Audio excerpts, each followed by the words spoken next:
بسم اللہ الرحمن الرحیم۔ السلام علیکم، میں آپ کا میزبان سمیع ابراہیم اور آپ ہمارا سوشل میڈیا دیکھ رہے ہیں۔ اسلام آباد ہائی کورٹ کے جسٹس امین انعام منہاس نے آج سماعت کی عمران خان صاحب کی ہمشیرہ نورین نیازی صاحبہ کی درخواست کی کہ عمران خان کی آنکھ کا علاج نہیں ہو رہا پراپر، ان کو شفٹ کیا جائے شفا ہاسپٹل میں، ان کے ذاتی معالجین کو ان تک ایکسیس دی جائے۔ تو آج عزیر بھنڈاری پیش ہوئے نورین نیازی کی طرف سے، انہوں نے بھی آج عدالت سے التوا مانگا کیونکہ اعتراضات کے ساتھ سماعت تھی، تو انہوں نے کہا کہ 1 ہفتے کا ٹائم دے دیں۔ تو اس پر جو استدعا ان کی مان لی گئی، ٹائم ان کو دے دیا گیا، اور لیکن یہ بھی کہا امین منہاس صاحب نے کہ اور بھی بہت سارے کیس ہیں اس حوالے سے، تو ان کے بارے میں رجسٹرار آفس سے کہا ہے کہ ان کی بھی فائلیں منگا لیں اور دیکھ لیں۔ بھنڈاری صاحب نے عدالت کو یہ بتایا کہ نورین نیازی صاحب کی کوئی درخواست نہیں ہے اس طرح کا، یہ ایک ہی مقدمہ ہے، ایک ہی درخواست ہے، اور اس پہ ہم چاہتے ہیں کہ یہ اس کا انسانی ہمدردی کی بنیادوں پر اس کا جائزہ لیا جائے۔ قانون اس بات کی اجازت دیتا ہے اور اس وقت وہ حق عمران خان صاحب کو نہیں مل رہا، تو کیس کی سماعت جو ہے وہ ملتوی کر دی گئی۔ اب آج کیونکہ نورین نیازی صاحبہ بھی تھیں، علیمہ خان صاحبہ بھی تھیں اور ڈاکٹر عظمیٰ بھی تھیں، تو جس وقت بھنڈاری صاحب نے التوا کی بات کی تو عدالت کے اندر موجود ہر شخص نے یہ دیکھا کہ علیمہ خان صاحبہ خاصی مضطرب تھیں، اور انہوں نے سلمان اکرم راجہ سے کہا کہ یہ کیا بات کر رہے ہیں، کیوں یہ اس کو وہ لینا چاہ رہے ہیں، اور اگر آپ نہیں جانا چاہتے وہاں پر تو علیمہ خان صاحبہ نے یہ اندیا دیا کہ میں خود جا کے روسٹرم پہ بات کروں گی۔ تو سلمان اکرم راجہ اگلے صوفوں میں بیٹھے ہوئے تھے، انہوں نے پیچھے مڑ کے علیمہ خان صاحبہ سے کہا کہ آپ تسلی رکھیں، بھنڈاری صاحب ایک بڑے سینئر لائر ہیں اور ہم جو کچھ بھی کر رہے ہیں اپنے کلائنٹ کی بہتری کو مد نظر رکھتے ہوئے کر رہے ہیں، تو اس میں آپ ہمیں اعتراضات کو دور کر دیں گے اور ہمیں ریلیف مل جائے گا۔ اب سماعت کے بعد پھر علیمہ خان صاحبہ باہر آئیں، عزیر بھنڈاری کے ساتھ ان کی کوئی 20-25 منٹ کی علیحدہ ملاقات ہوئی، جس میں نظر آ رہا تھا کہ وہ بڑے ہر نقطے پر بات کر رہی ہیں، ہر نقطے کو سمجھنے کی کوشش کر رہی ہیں۔ بہرحال وکلاء نے جو آج بات کی ہے یہ ٹائم لینے کی، ان کے نزدیک یہ بہترین حکمت عملی۔ اب اس کے پیچھے کیا ہے یہ مجھے نہیں پتا، کیا ہو سکتا ہے اس کے پیچھے۔ اگر کوئی یہ تاثر دینے کی بات کر رہا ہے کہ خان صاحب کے ساتھ کوئی بات چیت ہو رہی ہے، تو یہ میں آپ کو بتا رہا ہوں، عمران خان کمپرومائز نام کی کوئی چیز نہیں ہے، یہ کوئی نئی ٹرک کی بتی ہے جس کے پیچھے یہ لوگ لگ گئے ہیں۔ عمران خان نے کمپرومائز نہیں کرنا، عدالت اس کو کوئی فیصلہ دے دے اور وہ باہر آ جائے تو نہ وہ اپنی پولیٹکس کے اوپر کوئی شرط منظور کرے گا، نہ جو حق سچ کی وہ بات کر رہا ہے 8 فروری کا جو مینڈیٹ چوری کیا گیا، نہ اس پر اپنی پوزیشن تبدیل کرے گا، اور نہ ہی پاکستان کے جو اس وقت مسائل درپیش ہیں اور ان پر جو ان کی پوائنٹ آف ویو ہے، نہ وہ اس پر تبدیلی کریں گے۔ تو مجھے نہیں پتا، چاہے لطیف کھوسہ صاحب ہوں، عزیر بھنڈاری صاحب، یہ دونوں بڑے کمپیٹنٹ وکیل ہیں، اور کل بھی میں نے کہا تھا میں یہ نہیں محسوس کرتا، نہ میں یہ سوچتا ہوں کہ ان میں سے کوئی کمپرومائز ہوگا، لیکن یہ کوئی ایسی حکمت عملی ہے جس کا ابھی ہمیں پتہ نہیں ہے۔ ادھر ادھر سے ہوائیں آ رہی ہیں، ادھر ادھر سے باتیں آ رہی ہیں، وہ بھی میں آپ کو بتاتا ہوں کہ کیا باتیں ہیں۔ اچھا، یہ یاد رکھیے کہ ابھی ایک اور کیس کی سماعت ہے آج، 180 ملین پاؤنڈ کیس قادر ٹرسٹ والا، اس میں جسٹس سرفراز ڈوگر چیف جسٹس اور جسٹس اعظم یہ کریں گے سماعت، تو اس کے لیے وہ بھی میں آپ کو اس کی بھی پوری رپورٹ دوں گا کیونکہ ابھی وہ آج بعد میں ہے۔ بہرحال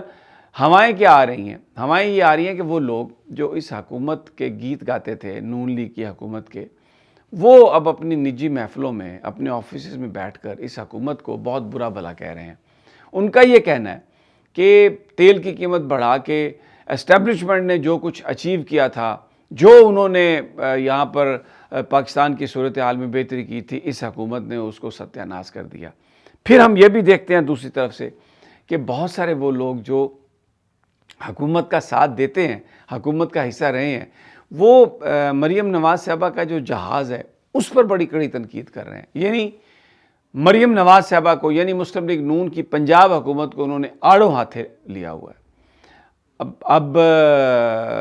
یہی بات جو دوسرے لوگ ہیں، میں تمام دوستوں کو پتہ ہے کہ میں کس کی ان کی بات کر رہا ہوں، یہ وہ لوگ ہیں جن کے پاس یہاں پہ آفیسز ہیں، جن کے پاس بجٹس ہیں، جو حکومت کی سہولت کاری کی بھی بات کرتے ہیں، اور جو طاقتور لوگوں کا پیغام ہے اس کو بھی وہ لے کے آگے چلتے ہیں۔ تو بہت ان کا ایک اسٹرانگ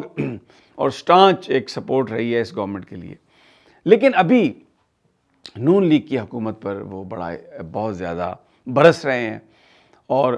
ان کی جو گورننس ہے اس پر سوال اٹھا رہے ہیں، جس سے ایسا لگتا ہے کہ کہیں نہ کہیں کوئی چیز تبدیل ہو رہی ہے. ایک اور بات جو میں آپ کے ساتھ شیئر کرنا چاہتا ہوں، لاہور میں ایک بڑی افطار پارٹی ہوئی ہے ایکسکیوز می، بڑی ایک شخصیت جو وہاں پر گئیں اور وہاں پر انہوں نے ایک افطار پارٹی کی. اس میں ایسے بہت سارے لوگوں کو شریک کیا گیا جو ٹیلی ویژن پر کام کرتے تھے لیکن ان کو آف ایئر کر دیا گیا. پھر بعد میں ان میں سے کچھ لوگوں کی جو اپیرنس ہے ٹی وی سکرینز پر ہونے لگ گئی ہے اور وہ بظاہر ایسا لگتا ہے کہ وہ عمران خان صاحب کے ساتھ ہو سکتا ہے اندر سے بھی ہوں. ہم کون ہوتے ہیں کہ کسی کو کوئی فتویٰ دیں یا یہ کہیں، دلوں کے حال اللہ جانتا ہے، لیکن بظاہر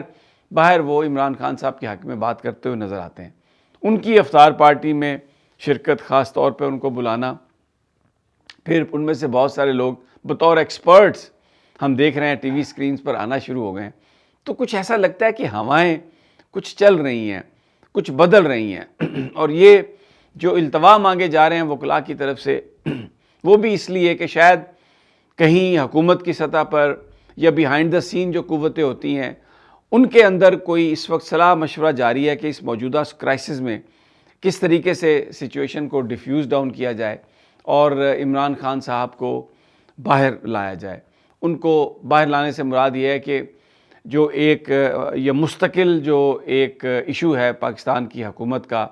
اور کہ ان کو دبانے کے لیے کریک ڈاؤن کیے جاتے ہیں، ورکرز کو اٹھایا جاتا ہے، مارا پیٹا جاتا ہے. عمران خان بھی جیل میں، اور اگر خدا نہ خواستہ اس وقت جو ان کی آنکھ کی بیماری ہے وہ ایک سنجیدہ بیماری ہے، اگر وہ کہیں خدا نہ خواستہ کوئی ایسا پرماننٹ کوئی پرابلم ہو گئی اور ان کی جو بیماری ہے بعد میں اس کا علاج اگر ممکن نہ ہوا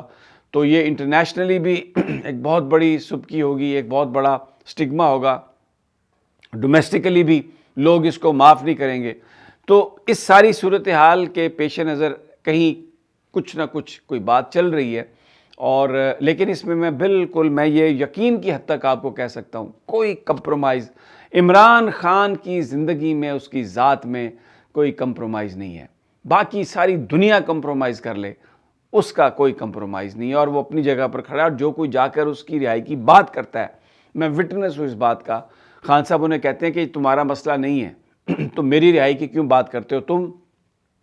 انڈیپینڈنس آف جوڈیشری کی بات کرو، تم پاکستانی عوام کے رائٹس کی بات کرو، تم پاکستان میں